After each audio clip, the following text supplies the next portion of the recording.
How about in general, the 60s scene in LA? Well, the 60s scene in LA was interesting from a sociological standpoint because it took so long for the rest of the world to discover what was going on here. There had been what was described as a freak scene in Los Angeles, established for well over a year before there was any national coverage that something was going on here that was very different than even San Francisco or any place else in the country. It was special.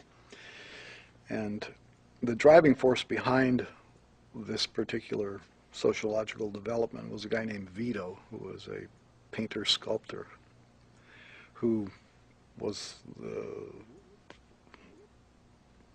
let's call him the boss of, let's call it a cult, of people who were just weird and liked to be weird and would dress weird, and every night they would go out and they would dance weird. And people looked at it and said, well, that's pretty weird. I think I'll do that too. And it just kept growing and growing.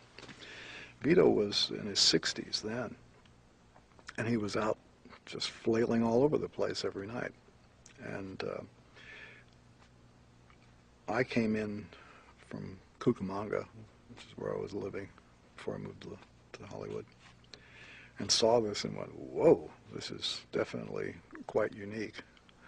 And I watched it develop, and I watched all these different strange hairstyles and clothing styles and all this stuff happen, and I saw more and more people doing it, and I saw them gathering at Ben Frank's and at Canner's and the Whiskey A Go-Go and the Trip, and they were walking up and down Sunset Strip, and it was quite a highly developed thing, like a circus every night.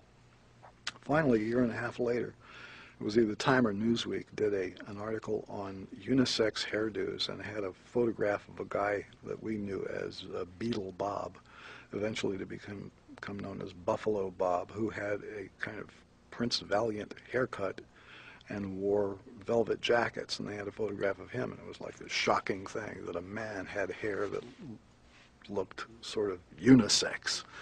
And that's, you know, the first time that I know of that there was any national coverage, that there was anything going on in Hollywood. And eventually the real estate developers of Hollywood put an end to it.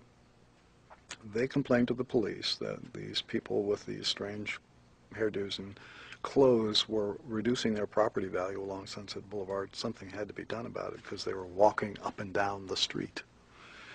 And so they started to have these roundups. The sheriff's department would come to Hollywood nightly with these buses for carrying prisoners, and without any kind of due process, just round people up, total harassment, herd them onto these buses, take them downtown, and release them. It was just, you know, to harass you, to keep you from going to the Sunset Strip. And eventually, that was fairly successful. It put a little fear into the people there. There were some tense moments with that policy, but the real way they killed the scene in Hollywood was to talk to the club owners and threaten them to make them stop hiring those kinds of bands which attracted that kind of clientele.